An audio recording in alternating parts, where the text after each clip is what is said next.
Sinon, Anesh, victime d'un accident de la route vendredi dernier, n'a pas conduit sous l'influence de l'alcool, comme beaucoup le pensaient, mais sous l'emprise de cocaïne, ont révélé certaines sources policières au site TMZ.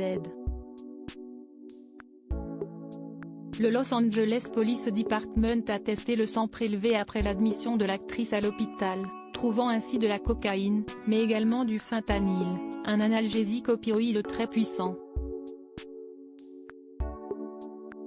Mais ce produit étant fréquemment utilisé dans les hôpitaux, ils doivent donc faire plus de tests et d'enquêtes pour déterminer si le fentanyl était dans son système au moment de l'accident, rapporte le média américain. Ce dernier mentionne également que l'ex-compagne d'Ellen DeGeneres est toujours dans un état critique. Pour rappel, elle a percuté une maison dans le quartier de Mar Vista à Los Angeles le 5 août dernier à bord de sa Mini Cooper bleue, provoquant des dégâts structurels ainsi qu'un lourd incendie.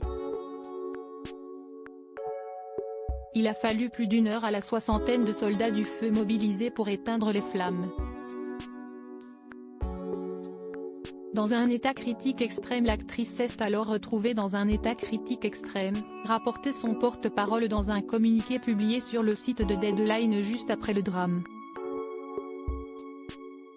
Peu de temps après l'accident, Anesh a perdu connaissance, glissant dans le coma. Elle a une lésion pulmonaire importante nécessitant une ventilation mécanique et des brûlures nécessitant une intervention chirurgicale. Sa famille et ses amis vous demandent de penser à elle et de prier pour elle, et de respecter son intimité durant cette période difficile, a-t-il ajouté. De son côté, la femme qui a vu sa maison être détruite par cet accident saine est sortie indemne. Elle a eu beaucoup de chance de survivre sans blessure, a révélé son voisin. Enfin, Anesh était jusqu'ici visée par une enquête de police pour conduite en état d'ivresse.